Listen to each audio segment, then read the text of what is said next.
It's my pleasure to welcome all of you to the Bard Graduate Center, to West 86th Street on the island of Mannahatta, the ancient and modern Lenape-Hoking, home of the Lenni Lenape people, and in acknowledging the historical foundations of where we stand and sit, we're also bringing the past into the present to affect the way we think about the world we live in. And that's really the connection to today's event as well.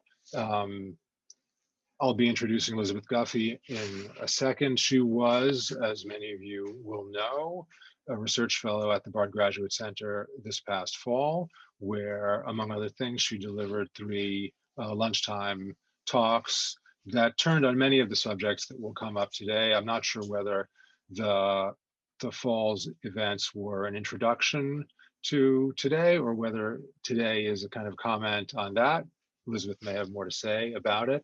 But one point that she made very clear, which I think inspired this event and perhaps others that will follow it, is the lens of disability studies is a fantastic way not only to unsettle the canon of design and design history, but also to alert us to really open fundamental questions about who is designed for and what are the implicit notions of equality or inequality that we carry with us without necessarily examining them in the way they affect our everyday existence. And so with that, I'm very pleased to turn things over to Elizabeth. And thank you so much, Peter. I'm going to share screen for just one moment. And thank you to the BGC as well for graciously hosting this event.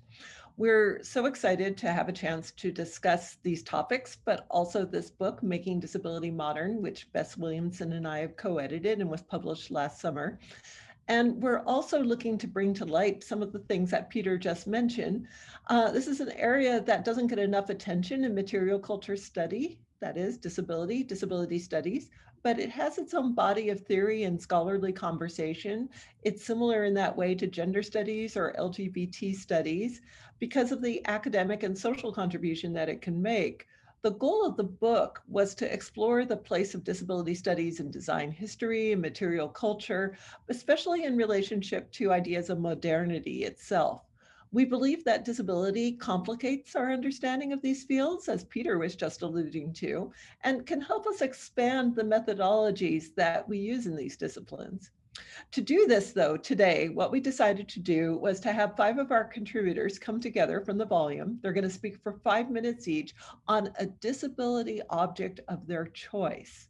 And I'm going to introduce each speaker in turn. And with no further ado, I'm going to turn to our first speaker, who is Nicole Balon, who is the public historian in residence at the Mid-Atlantic Regional Center for the Humanities, Rutgers University-Camden. And there she's co-editor of The Public Historian, the journal of the National Council of Public History, as well as the group's digital media editor. She's the historian of the material culture of disability, and she studies objects ranging from crutches and artificial limbs to adult cradles and easy chairs in early America. Nicole, I'm going to stop sharing screen and turn over to you.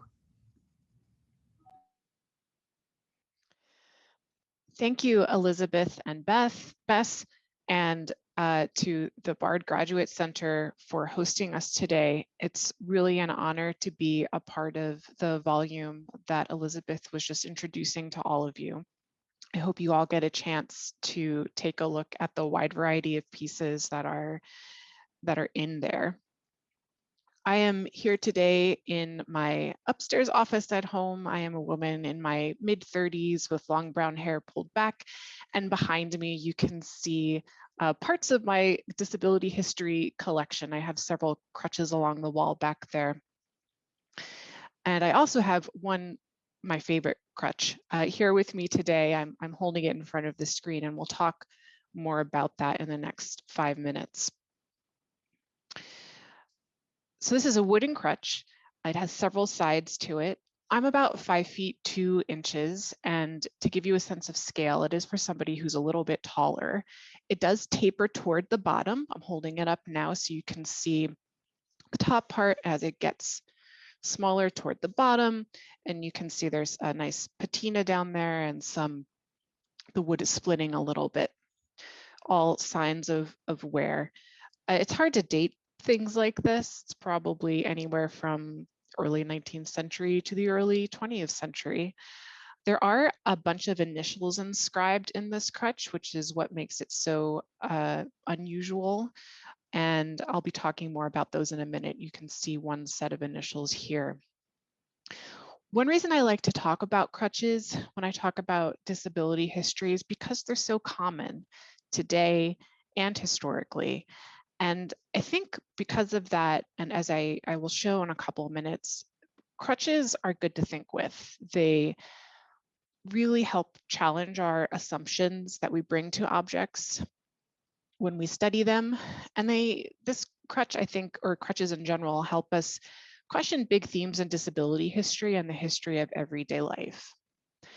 So crutches were used by people to live with and manage the disabling disease of gout in early America. And that's what I wrote about for this particular volume.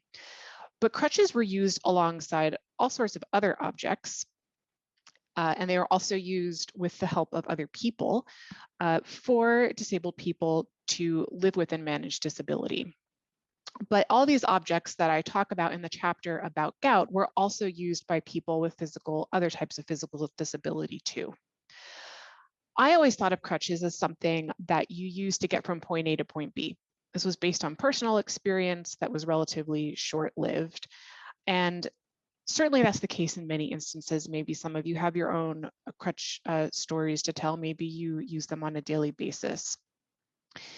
There's a runway advertisement from 1799 in an early American newspaper I want to quote from in a bit. It's about a, quote, Negro man named Nathan who ran away. He had one leg that was of no use to him in walking, it being withered and very little larger than his arm. He hops along with a crutch, and a shoemaker by trade, a good strong workman, carried off with him a set of tools. And I think an ad like this helps us think more about what does it mean to be disabled? What does mobility mean? When and how do people use objects to get around? What does labor mean if you're disabled in some way? And is an example of how I originally thought about crutches, something to help you to go someplace. But not everyone historically, and probably today too, thought of crutches in those terms, a thing to get you from point A to point B. A good example of that is a guy I studied named James Logan. He was William Penn's secretary. He broke his hip in 1728 and lived until 1751 and wrote to friends and acquaintances around the world and wrote again and again and again about this accident and mentioned many times being, quote, confined to crutches. So it's a different way of thinking about crutches as opposed to something that's getting you from one place to another. So there are many ways for crutches to be used and characterized. Those are just two examples. And I want to turn now to the initials that are inscribed on this crutch. We can't be totally sure why they're here. There is an example of a crutch at the Connecticut River Museum that also has people's initials and names on it, along with dates and the types of injuries they had, presumably injuries that caused them to have to use a crutch in the first place. And the history that goes along with that crutch at the Connecticut River Museum, excuse me, is that it was used among people who were boat builders in the 19th century. And so I think in that sense, you can think of that particular crutch as having been part of what we might call today a first aid kit of sorts, and something that people shared. And I think it really reflects in that sense this idea of interdependence that is so crucial to living with and managing disability today and historically. It also raises the question, crutches raise the question about the relationship between disability history and medical history. Where would you have acquired a crutch like this? most definitely not from a medical authority in that time period, probably instead from a local chair maker or somebody who could work with wood. So to conclude, I just want to reinforce that to live with and manage disability in early America, people used objects. They also worked with other people, including enslaved people, servants, family, and friends. And I think this crutch represents something made before the era of a systematized, medicalized, scientific creation of artifacts. And it's also something that's more malleable than something that we might get today at, say, a chain drugstore. You can easily change the height of a wooden crutch compared to something that's metal. Crutches are familiar objects that help us talk about disability history and the history of everyday life. I think they challenge traditional periodizations of American history, and they help us talk about issues in disability history like interdependence, improvisation, mobility, and work. Thank you so much for your time. I look forward to hearing the other presenters, and I look forward to some discussion as well. And thank you so much, Nicole. Our next speaker is Cara Fallon, who is a lecturer in global health at the Jackson Institute of Global Affairs at Yale University. She also advises the global health scholars in the multidisciplinary academic program there. Her current book project, Living Long, Dying Young, examines cultural aspirations and medical innovations for aging since 1900. Cara, I'll turn to you. Thank you so much, and I'm delighted to be here. Looking at some of the work that we've seen throughout this book, as well as what Nicole Balon was speaking of, crutches as a device potentially to think about from getting to point A to point B, but having it be so much more, and yet being familiar with the objects is something that resonates with my work. I'll share my screen and we can look a little closer at something that might be familiar to many. This is a four-pronged quad cane. It's typically about 36 inches tall is the standard, and then it's adjustable, often by a physical therapist or a physician. It's typically made of lightweight aluminum in the shaft. There can be 4 prongs with rubber caps on each of the legs down below. The foam handle is often in an ergonomic shape, and these can be made in standardized ways. They're often prescribed by physicians and physical therapists. You can find them in orthopedic supply shops or drugstores, or even in hospitals and nursing homes. Some variations have smaller bases or even could be broken up in the middle and folded into a handbag to be hidden or put away. But what instead if a cane looked like this? This was Catherine the Great's cane of Catherine the Great of Russia's cane and riding crop held by the Hermitage Museum. It was jewel encrusted and with a sapphire blue top, as well as with her the head of the cane, as it was mounted with her insignia upon it to show that it was hers. It had personality and as well as individuality. Or what about George Washington's cane? Here was one of his many canes. One of his, the gold-headed cane, was bequeathed to him by Benjamin Franklin, and which he passed down to his descendants. These were actually quite common. They were held, passed down to descendants, and used in many different ways. They were even, as you can see, etched in marble. Canes populated fashion magazines and newspapers. They were considered wonderful gifts, as well as things to use, walk about with, and they helped people get around in a variety of ways.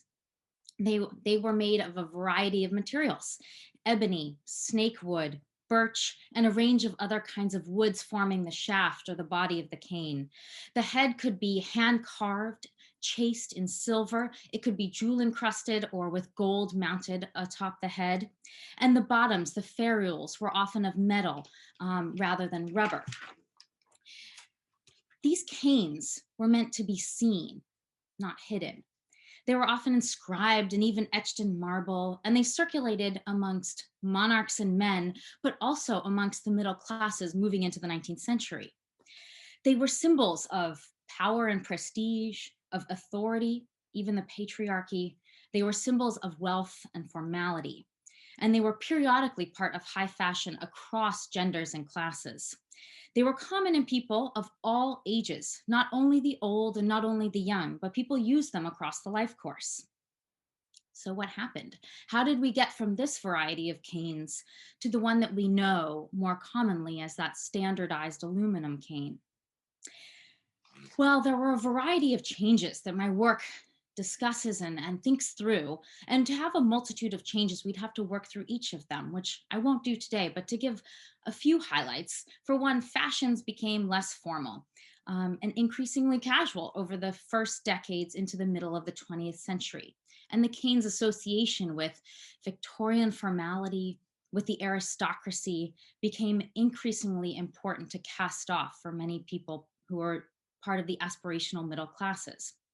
Its difficulty using a cane entering and alighting from automobiles, for example, one of the new status symbols of the 1930s and 40s, made it even more quickly cast off and hastened its decline as an object and accessory that circulated. As canes became less common, physicians and physical therapists began to push for them and start campaigns to use canes for safety and practical purposes. And this ironically made them more resisted and increasingly stigmatized. It became a cyclical pattern. So physicians and physical therapists became involved in prescribing canes, in urging canes amongst the elderly, amongst those who had impairments with walking. And they also encouraged certain material changes. They encouraged that canes would be made of lightweight aluminum, ergonomic handles with foam, with rubber caps for non-slip surfaces. So they emphasized these designs and safety purposes on a new set of canes, and the cane was reborn in many ways as primarily a medical device, primarily something that was standardized rather than something that was owned and individualized, something that was personal and had some elements of panache, even whimsy. So as these cyclical declines emphasized safety, standardization, and their medical uses, it changed how the cane circulated and what it meant. In many ways, now that canes and cane heads are not sold by fashion houses such as Tiffany and Fabergé that sold cane heads in the late 19th and early 20th century, but instead you can find them in these medical supply shops and orthopedic sellers, as well as drugstores. Losing this 19th century cane that you see, this 18th and 19th century cane that you see on the screen, was more than just the loss of an accessory. It was something that changed the way people moved about. It was something that changed the experience of mobility impairment. It was something that changed the experience of aging. And it was something that perhaps amidst a host of many different changes altered how we can think about aging and disability in the past and in the present. I think it also shows the power of design in the experience of growing old. It brings up important questions about the role of fashions and social customs in public health. And it brings up the ways that ephemeral practices, things that are hard to grab onto and that often slip away, can themselves be able to create barriers that can turn the experiences of impairment into disabilities. I'd like to end on a hopeful note, however. I've found that there are canes and cane heads especially being made by Scully & Scully, which is one of the oldest silver manufacturers in the United States. So you can buy those now. And there are others made by Elderlux and Raising Cane. There are companies that are responding to this potential space where we can bring back not the same cane of the 18th and 19th centuries, but that the cane can have a new life again and be reborn in different ways, perhaps informed by the experiences of the past, to perhaps change some of the ways people experience walking impairments and the aspects of aging in the present. So, thank you very much, and I'm really looking forward to our discussion. And thank you, Cara. And I'm going to jump back in and pick up on some of your themes. Just to reintroduce myself, I'm Elizabeth Guffey, and I happen to be also the next speaker. And I'm also the head of the MA program in Modern and Contemporary Art Criticism and Theory at SUNY's Purchase College. The object I chose to write about is actually behind me, and I'm just going to angle my screen so you all can see it. I hope you can see it reasonably well. This is actually it looks like a suitcase, but it's actually called a SUNY walking bag, and it's actually available only in Japan. But very much like Cara was just describing, it actually is an assistive device. I use it in my own day-to-day life. I actually own 3 of them altogether. I'm disabled. I walk slowly, stop often, have uncertain balance. I have cerebral palsy.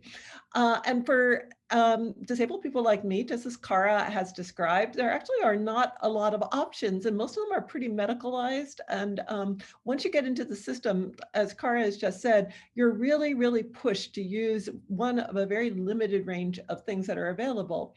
But the walking bag, I found, really provides support. It's more supple and responsive to fine-tuned motions than a lot of what's out there right now. The problem with it is, as I've discovered, it is deceptively styled to look like luggage. And indeed, it looks like a small overnight suitcase, not a medical device. It's actually looks like it would be more at home in an airport or upscale hotel lobby. It's not welcome in restaurants. Like taxi drivers will try to grab it away from me to put into their trunk. And people are always asking me if I'm a tourist, even in my hometown. There are a couple of keys to it, though, that really make it distinctive from what actual luggage. And here's my third one, which I'll just hold up to the screen.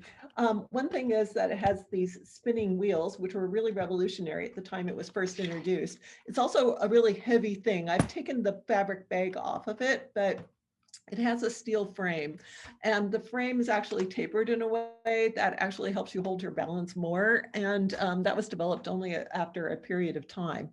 But in some ways, the most distinctive thing about it is the way it was developed. And I just want to share screen with you for a moment so that you can be introduced to the maker of this thing. And that is this man, Etsuo Miyoshi. And here, I'll go over to full screen. He actually developed this as a way to, in some ways, hide its purpose. Etsuo Miyoshi is not an activist or a designer, but he knew a lot about disability, especially in Japan.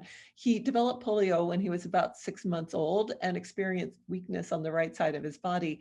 Now, Japan is just like many societies and has a very complex relationship with disability. Historically, people there have occupied a niche within traditional Japanese social structures, and there's sometimes a sense of familial stigma about disability. And disabled people traditionally have often lived out their lives outside of public view. Etsuo Miyoshi, though, came along of a generation when a number of disabled people were starting to emerge as public figures.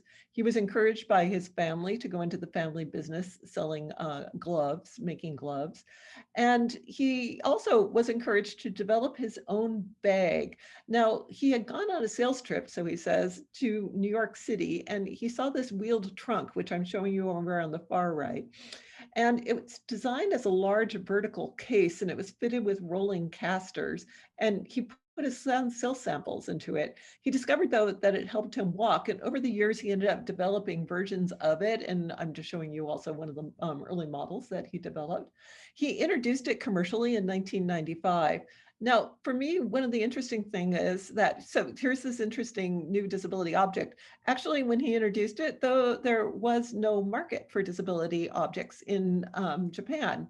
And it's interesting to go through the company's early advertising. At first, they tried to sell it to tourists, trying to emphasize that it would be a useful travel bag. They tried giving it away at Japanese regional agricultural fairs, suggesting it would be good for anybody who wants to go shopping and is gathering things. And sales were really, really poor. They actually thought about discontinuing the entire line. And then as kind of a stopgap, they introduced Mr. Miyoshi himself into their advertising. And I'm just showing you a couple of newspaper clippings from the late 1990s when they made this change. And these are paid PR articles in the Japanese press. But in it, the publicity shows this photograph of Mr. Miyoshi with the bag, and he's neatly dressed. He looks like a businessman, and he's leaning on the SUNY bag. It also, in the text, says something to the effect of, "I'm suffering from the after effects of polio. I've traveled around the globe hundreds of times." but all I kept wondering was how I could make my bag lighter. Finally, I designed a bag that I could lean on. And just looking at the picture, Mr. Miyoshi looks very kind of at ease, a man who knows to travel around the world. And yet the message is that his disability is also a manageable thing. The advertising is pretty low key, just like the bag itself. It's really kind of deliberately modest. Interestingly, going back into the company's correspondence, Mr. Miyoshi actually, by putting himself out there, not only sold the bag, and it was quite successful, but they started to get this kind of dialogue going with the consumers who were buying these things, who would often write to Mr. Miyoshi directly and describe their own newfound sense of freedom in using this bag, and acknowledging often the social pressures that have forced so many people to keep their disabilities hidden over time. One person wrote, "I was embarrassed to use a cane, but I cannot wait to go out for a walk now." Another person is a son writing in about his mother who refused to use a walker, he says. "I bought her the bag and she's so happy. She uses it every day." Another, perhaps the most touching of them, says, "With the walking bag, I feel like someone is holding my hand and walking with me." To me, that brings up all sorts of interesting questions in terms of what this disability object is doing, not as well as the way it was sold. I, as a consumer, however, have to tell you, they did introduce it to the United States, and I ran into it shortly after that in a travel store. And it was obviously immediately different to me than anything like the luggage that was around it. It was strange to find it in a travel store. But also, I have to tell you, within 2 years of it being introduced in the United States, actually, Samsonite introduced its own version, which was a 4-wheel spinner luggage. And I'm showing you an early television stills from an early television advertisement for the Samsonite version of a bag. And there they emphasize with this very glamorous woman who's jetting around the world, and she's got this bright red suitcase. The product line is introduced with the phrase 4-wheel, zero effort. It doesn't make any mention to being a disability object, nor is it. I can tell you that because I have purchased, erroneously, versions of this, and it doesn't have the steel support. The legs, the wheels are not nearly as supple. The fact is, though, that you see these Samsonite luggage all over the place, or versions of it. So it's really become extremely popular in the last 15 years. It isn't the same thing, though. I can tell you that from experience. And I tried to describe to you some of the things that are unique about the Swanee bag. Now, the Swanee bag is no longer sold in the US. There is a very different kind of messaging that's going on here. And for me, there are questions, lingering questions about what's normal, what makes an assistive device, why is my thing an assisted device, and how is that different from a piece of luggage? When does a piece of luggage not be an assistive device, especially with these 4-wheeled spinners? More deeply, also, I would say that there's a measure of what is disability and what is ability in these questions. So these issues, that bag and the study of material culture, really have these issues linger for me. And I think maybe they also linger for our next speaker as well. I'm going to turn now, I'm going to stop sharing screen. And I want to turn next to our next speaker who's explored some similar sorts of questions, and that's Jaipreet Virdi. Jaipreet is currently an assistant professor at the Department of History at the University of Delaware. She's published a number of articles in Slate, The Atlantic, The New Internationalist, and her first book, Hearing Happiness, Deafness Cures in History, has just been published by the University of Chicago Press. So Jay, I'm going to turn over to you now. Thank you, Elizabeth. I'm very happy to be here and being part of this conversation. A lot of my research examines the tension between how disability objects are commercialized and marketed, and how that contradicts the actual lived experiences of the people who use these objects. And my research kind of fits in with what our speakers have discussed so far about the stigma of disability objects that seems to clash with the need to be framed as an assistive device. My chapter in Making Disability Modern questions how we can use material culture to do these kinds of hands-on studies, but also rethink where fashion, design, style, personal preferences, and adaptation of these devices can also provide us with some kind of insight into how disabled people have been using these devices. So the objects I brought today are part of my own personal collection of historical hearing artifacts. And one of the standard narratives about the development of hearing aids is the decreasing size of their devices over the decades, in that they transformed from essentially being large box-like objects, sometimes housed in a suitcase, that were heavy and difficult to be portable, to becoming smaller and smaller until we have behind the ear hearing aid, as well as hearing aids small enough to be inserted inside the canal. What my interest comes in from this history is, on one hand, most 20th century advertisements focused on selling hearing aid products, not so much as selling a new superior technology for improving a deaf person's amplification, or assisting them to better hear sounds in their hearing environment, but rather the advertisement were really focused on selling hearing. That was the promise that would be made with these hearing aids. And what's really fascinating when we look at 20th century hearing aid advertisements is that they often glamorize the object. We don't really see the lived experiences of these devices. We don't see even the kinds of effort made into making the product aesthetically pleasing. So let me show you an example. Here we have a typical 1940s hearing aid, where in these advertisements, all they show is this object. We don't see the wires, we don't really see where it's being placed in the body for the most part, nor do we see the kind of like decoration here, this Art Deco gold leaf that's been attached here. And then we have a much smaller version coming from Zenith. And for those of you familiar with Zenith in television radio history, you know, they had a very specific brand that they like to put in all their products. And this smaller version looks like a little radio. It's captured the same kind of wooden groove that we see in 1950s radio technology.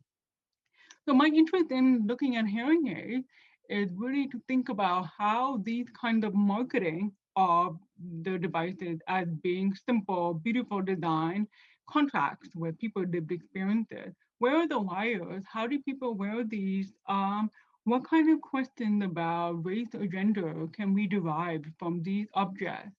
So what I'm going to do is just take you on a little material culture study with two other objects that I want to show you.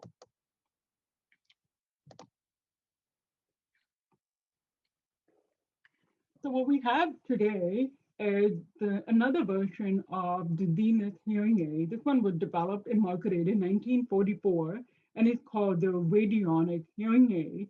And it's largely for bone conduction, in which a person would hear by having vibration against the eardrum. What's interesting about this specific product is that it was sold for $50 at a time when most other hearing aid models in the market cost over $100. And the reason Zenith was able to offer a lower price range is that they had a government contract with the Department of Defense in the United States to produce a hearing aid that would be available for soldiers as well as civilians who were working in the home front during the Second World War. And I want to show you the interior of this device. So as you can see, the object comes with the wire, the attachment to the earpiece. The wire is really, really stiff from age, by the way. So I'm trying to be really careful here. And another wire here, which we see is two little button features, and this is supposed to be attached to an external battery. The size of this hearing aid is approximately the size of your iPhone. It even looks familiar in that it's slim. It is what at that time is called like flesh color, very like beigey pink kind of color. The microphone is right in the front, and it comes with a clip to attach to put the clothing in either in a pocket or in a harness. However, because the clip is right in front of the microphone, what would often happen is that clothing would rub against microphone and distort the sound quality, and that was a constant source of complaint for many hearing aid users. All the advertisements for this device encourage people to put these wires underneath their clothing in order to conceal the fact that they were wearing this hearing aid. And the flesh-colored version of the device was also a way to style invincibility, in that the device could be hidden in your underwear, or hopefully, as these advertisements promise, vanish in your skin. And they tell us something about who the intended customer is meant to be. For one thing, people with black or brown skin wouldn't really find this device to be invincible, so to speak. But at this time, Zenith did not really want to advertise directly to African American customers. So what the advertisement started to change in 1944 is they introduced a new color.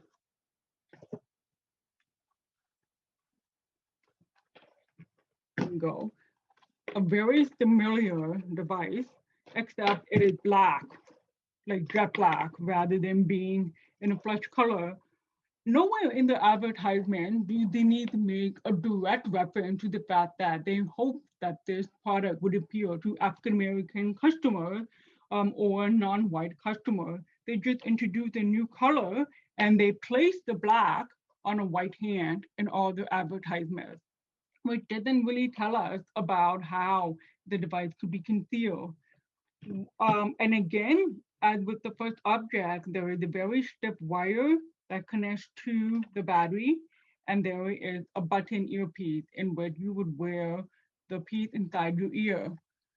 Nowhere in these advertisements do we ever see the battery aspect, where the battery would often come in a separate purchase. Sometimes they would weigh up to 5 or 6 pounds, and you would need a case like this to house the battery, strap the battery wire through, and then either loop it in your belt or wear your harness through that.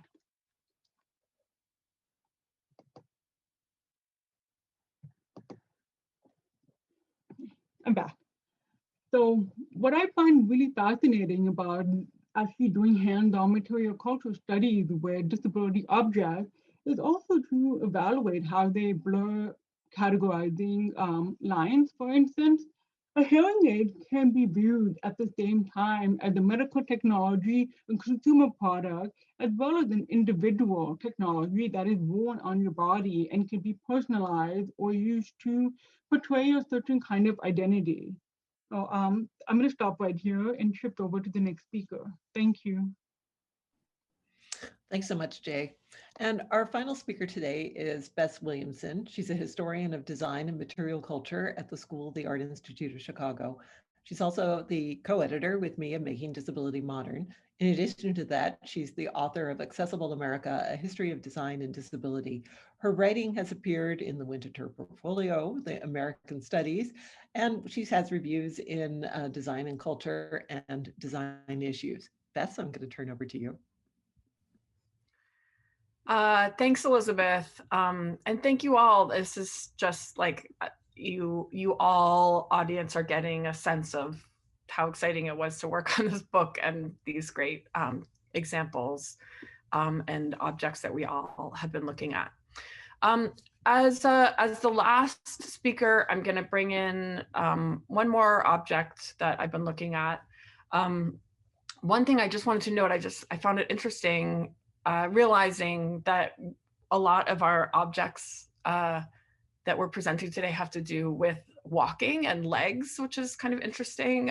We hadn't necessarily thought of that. And the book itself includes lots of other examples, including, perspectives on sign language, perspectives on, a lot of approaches to architecture, as well as other kinds of devices such as emergency alert systems and so on. But I think it's interesting if we think about material culture that, in these sort of everyday activities and the construction around, the function of the body in terms of walking, I think is an interesting sort of dominance, especially when I consider the object that I'll preview for you all here. This prosthetic limb cover by Bespoke Innovations, it just struck me from the other examples that this, in contrast, does not show a figure walking or running or in motion, but in this sort of glamorously lit pose, sitting on the edge of an Eames shell chair, focusing the eye both on that shell chair behind the woman figure and on the lacy white prosthetic limb cover that she's wearing on her leg. My chapter describes contemporary developments in digital production in relationship to disability, particularly these forays into prosthetics design that using 3D printing. From the standpoint of design history, these new projects that use 3D scanning, design tools, and printing allow for greater customization than the mass-produced types of prosthetics that we see throughout history.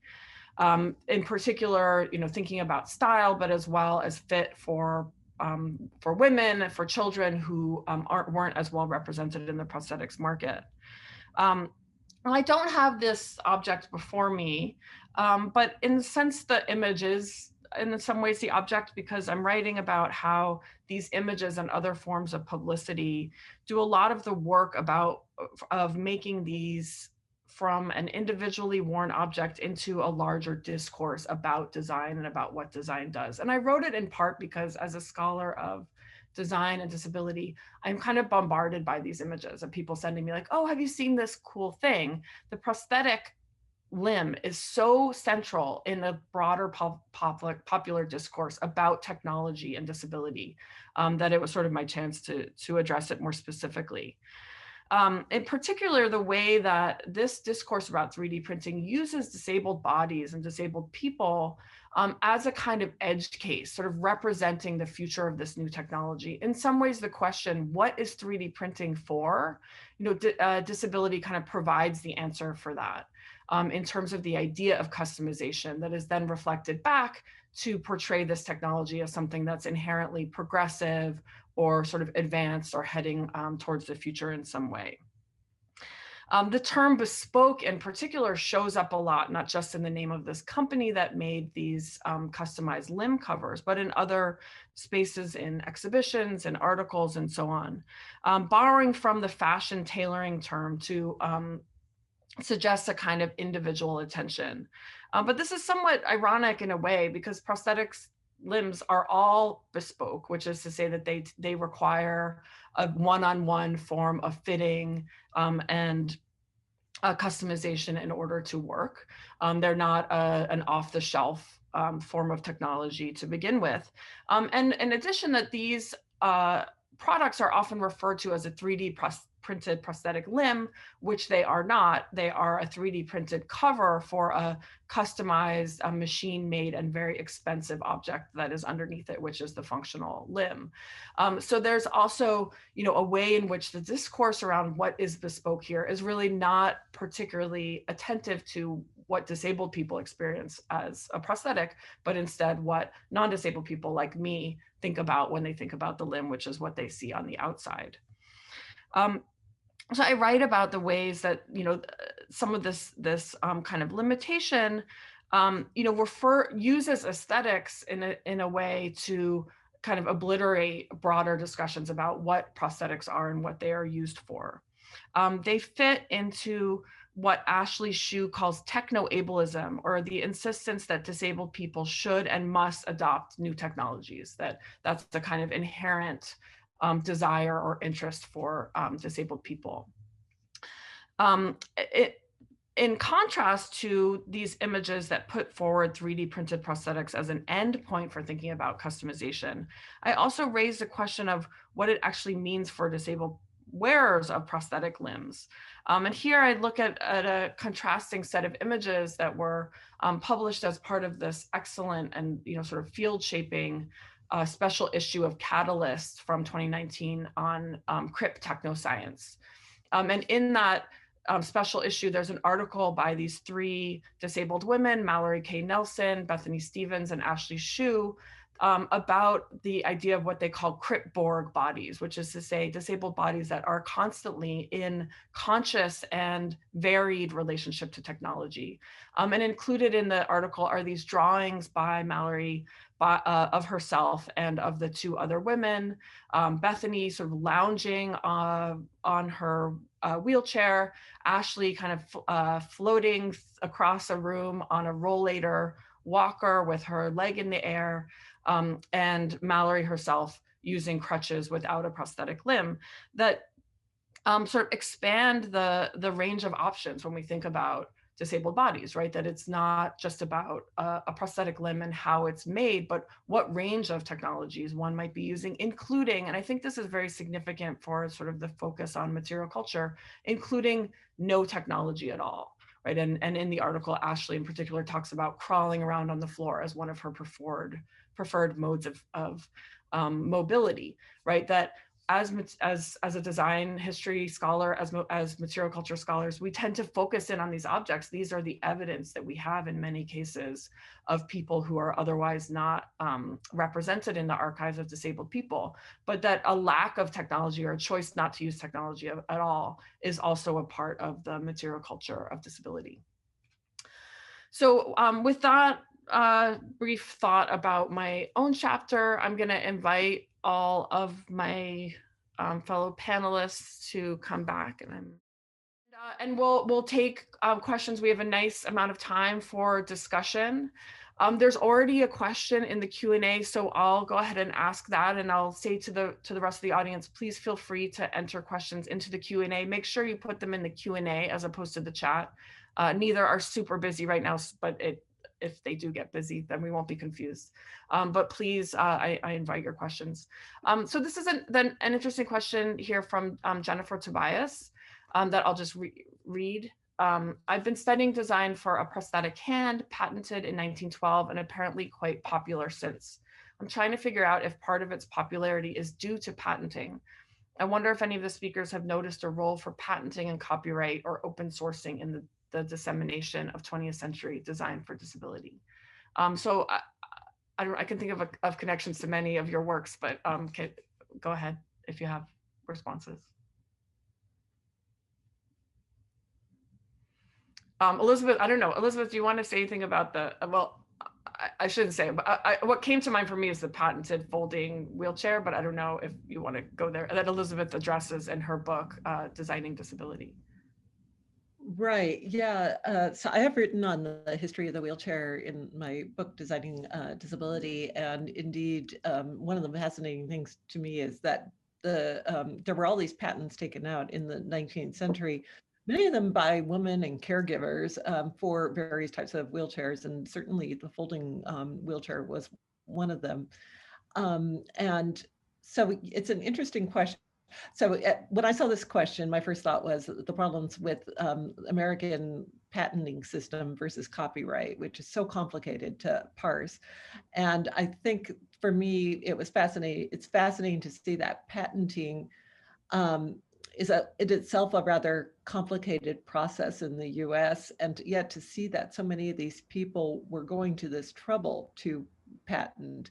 The open sourcing question is interesting because, Bess, your writing has been more recently about this 3D printing as in some ways to get around that problem. Maybe you want to just speak to that for a moment before we go on to the other questions too. Sure. Yeah, I mean, actually, it's interesting. The leg I showed is a patented process. It's actually not the leg itself, but the scanning process, which scans the person's existing leg and uses that as a basis for the leg that is printed. And that's very much part of the kind of tech world dream, where it's a startup that did that was then bought by a larger company. So now that company is part of a larger assistive tech company. But then in the other example that I write about in my chapter is the open source prosthetic arm. And in that case, I'd say open source has definitely led to the broader dissemination. So you have one humanitarian organization that developed a very simple prosthetic hand that many of you have probably seen advertised or written about. But they've since actually closed down for very complicated reasons that I won't get into, but there's the limbs are still being made. And in fact, we don't even know who is making them because they're just on the 3D printing platform Thingiverse. So if you have a 3D printer and the time and effort that it takes to make a 17-part prosthetic hand, you can do this. So that there, I'd say open source leads to greater popularity. But from the early 20th century, patenting is very significant in prosthetics. And I would just say Beth Linker's work, she has written about this in relationship to World War I era prosthetics. And I think of the Carnes arm that became very well known because its patenter, Carnes, who himself was a amputee, patented it. So, but I can't go beyond that. But Jay, it looks like you might have some thoughts too. Yes, I wanted to add that patenting was also used in the early 20th century and actually part of the late 19th century as a way to legitimize a medical product. So often entrepreneurs, what they would do in order to prove that their product was medical and had a legitimate need and wasn't a quack treatment or based on fraudulent claims, they would often patent it, and this would give them some kind of prestige to promote that product. So it's a really excellent edited collection, making modern, I forget the title, I'm blanking on it right now, but it's edited by British historian Claire Jones. And what it really does is it provides a transnational history of patenting in the history of prosthetics, mostly through sensory prosthetics as well as mobility devices. So this is a great book for thinking about the historical role of patenting as well as copyright. So there's a few questions in the Q&A that I'm going to merge because they all focus on sort of the issues of basically, in some ways, I think the question that many of us have probably asked, which is like, how do assistive technologies get to be so ugly or sort of institutional looking in many cases, right? Sort of reflecting on the story that Cara has given. So I'm going to read like these three questions that I think are all related. Chika asks, do you see more designers getting involved in making assistive devices more visible and fashionable like the cane used to be? Marielle asks, were canes popular in part because of the prestige associated with being older and having mobility related disabilities? And then Barbara also asks, how do you explain the design that has become so institutional?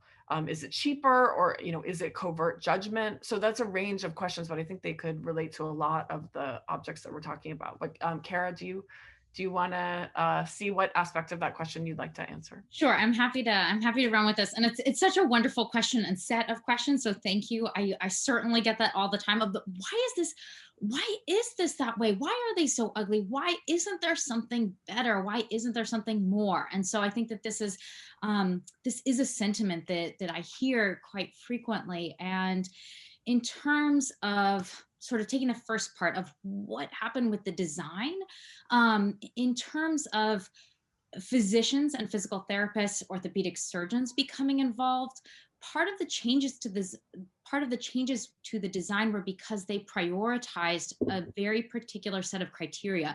And so what they prioritized was having something that was lightweight, having something that didn't slip, and having a handle that was considered ergonomic. And in part what they did was, we might even call it the medical industrial complex, others have called it that, is they started producing a great deal of research about how ill-fitted canes that weren't fitted by physicians were causing falls. And that came out in the 1980s, and falls were increasing both with demographic change, but also with diagnosis of falls and the hip fractures that could ensue. So then there was a big push through the literature and the medical literature saying, if you don't have a cane fitted properly by a physician or a physical therapist, it's linked with these falls that can be very problematic. They had they conducted studies that also used the cane in new ways by saying, let's use the cane as an object of study. So we're going to objectify the cane and make it something that we actually study as an object and produce metrics and measurements about what height cane and what spring functions and what kinds of caps. And so it became a different object in their in their world and their set of priorities, that worked very hard both to produce new changes to the cane that would make it function as a medical object, but also that very actively worked against some of the other criteria and other elements of design, saying that they would be unsafe or problematic. So physicians and physical therapists put out literature saying that the round heads that were often gold mounted on top of the wooden shaft were causing hand injuries, or they would look at metal ferrules that could skid. And so I think one of the reasons is this sort of very monocular focus on safety. And I don't think that it had to be at the detriment of some of the appearance and personality and individuality of the cane. And that's where we get this sort of contingent nature of history, that it didn't have to be this way, but it developed in part because of the different parties that were involved in really pushing for using the cane in a very specific way. So I hope that answers one point, which is that there was a huge push in the medical fields to make this cane primarily about safety. And in looking so hard at that one element, I think they lost sight of some of the other features of a cane that weren't just there by happenstance, but that had emerged as things people really valued. So I think that's how we lost some of those really great elements of individuality and personality, was by looking so hard at this different part of it that we didn't remember, and that physicians and physical therapists didn't remember these other parts. And I think the positive story that comes from that is that because it's contingent, it doesn't have to be that way forever. And you can start to see movements to change it. You get this with other work in disability studies about tinkering and changing. And you start to see these coming back in, of people saying, well, if it doesn't have to be this way, maybe I can change it. And I think that that's part of the positive narrative of, we had sort of this industrialization period that made it really standardized, not economic industrialization, moving the cane into this very standardized moment in about the 1940s through the 1990s. And then more recently, we started seeing canes that have additional appearances, additional functions, and greater variety. And I think that's the positive part of the narrative. So I don't know if I answered all those at once, but I think that that's sort of the summary of that. And I'll let others jump in to my soliloquy. Yeah, I mean, one thing I just wondered, Nicole, if you, because you're speaking to us in some ways, for us like modern design historians, like is there an ideal like pre-industrial time where like, oh, everyone got like whatever cane they wanted or something like that? I don't know, do you see these issues of sort of style and like medical function coming up in your work on gout? I mean, I'm in my approach to material culture studies, I believe that everything has a style of some kind. Of course, so for example, with the adult cradle, which actually in some cases, there is evidence of one person who had gout and used an adult cradle, which is essentially a cradle that looks like it's for a baby, but it's larger for an adult who would be of, maybe 5 feet or so. And they were used along the East Coast from South Carolina through New England from about 1780 to 1840. And I was telling somebody one time that I was studying these things. And I want to back up and say what I like about them is that you can move them around the house. It means you're part of the familial and social goings on in the home, and not necessarily shut away, which is what a lot of people assume about disability in earlier time periods, and it's just not true. Anyway, I was telling a person that I was studying these adult cradles, and they said to me, I was at a decorative arts event, and they said, well, how is an adult cradle a decorative art? And I said, well, several of them were painted, and they had chamfered sides, and they were piece of furniture in the household, like a bedstead or any other thing that you use to get around. So I'm not sure if that really answers the question per se, but I think just about every object, there's always a range of price points and different materials, and you can get it from different places. Lots of really interesting things to think about. Yeah, I mean, I think also, from the standpoint of sort of modern design, I mean, what Elizabeth's writing on the Everson Jennings, like sort of the dominant wheelchair form of the 20th century, kind of raised my awareness of thinking like this is really a modernist object, a chrome steel thing that we often now see as like, oh, that's like a hospital chair. But so to also consider, that what we consider to be of an appealing aesthetic changes as well. Anyway, I want to move on because there's like a lot of great questions in the Q&A here, and we're about at our time. I'd say I'm going to ask one more question here from the Q&A, and we can go a few minutes over. But obviously, if people need to leave, then they can. But I'm happy to share a question from much beloved disability scholar David Serlin here in the chat. Whose work on prosthetics has informed, I think, probably all of us here. But David says, fantastic groups of short talks. I have two interlinked questions. All the objects you have shown have some relationship to passing, that is identifying or not identifying as disabled in a visible way. And all of the objects seem to have some relationship to freedom or being free through technology. Do you think there's a connection between passing and more imagined forms of freedom? And I'll just be happy to say one thing, and then I'll let others chime in as well. But I just want to say one of the things that's clear from this is how disability is really contingent on things like design and material culture. That is something that we consider an impairment now. For example, something like vision problems can actually be almost entirely changed if you're wearing glasses, which would be a design. And so much of that experience depends on how the design is naturalized or not. Glasses are basically take care of this problem with vision that many of us have, so that to the point that glasses are no longer even called an assistive device. So there's a kind of freedom that is afforded certain types of objects and not to others. So a lot of this sense of disability depends on what's there to mitigate or assist and not to assist, and how we deal with that is more broadly a social concern. I'm going to turn over though to other people to answer as well.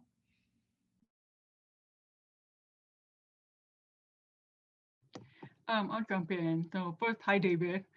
The second thing I want to say is that, as I mentioned during my brief remarks, that there is a contradiction between how disability objects are marketed and how disabled people actually use them.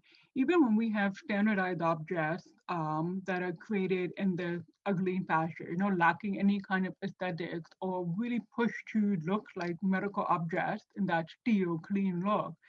Most often I have found in my research in museum collections is that disabled people still adjusted it, made their own.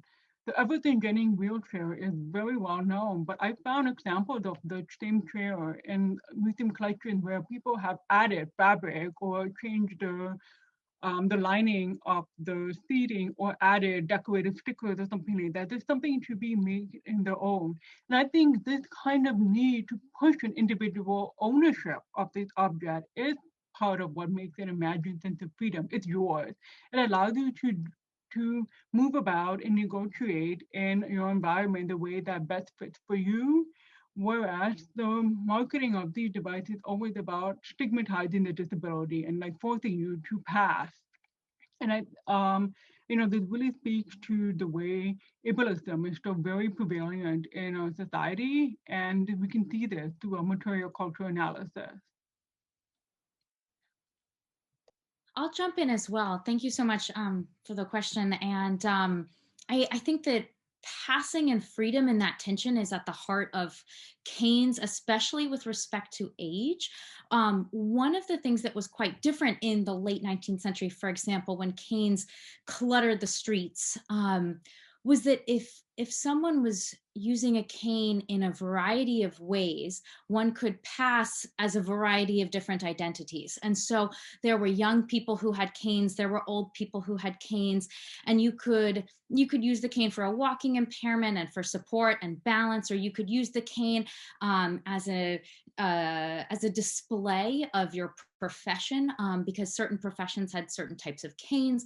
And so one could use the object and certainly to pass within fashionable, often wealthy, aristocratic society with the object, and that it wasn't foregrounding age or disability. And so that, I think, is also one of the unique things about canes, is if we can bring them back as more interesting and having personality and a variety of options, it still will be different than when a broader swath of culture and Americans were using them. You could pass in different ways. And so I think that the element of passing was central to this. And then also the one element of freedom that I wanted to mention in response to the question was that it was still limited, in that if you were 80 or 70 using a cane for a walking impairment or for balance, there were certain styles of swinging the cane and hooking it over the arm that were described throughout etiquette books and newspapers and so on and so forth. So there were certain styles of using the cane that weren't available to everyone.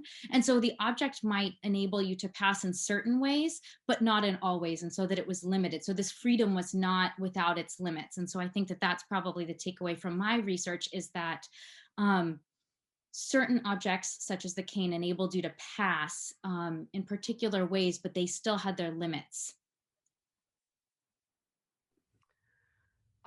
Thanks so much. I think we should wrap up, but just to say there were other brilliant comments, and thank you all so much for all of your engagements, and to be continued, I hope. So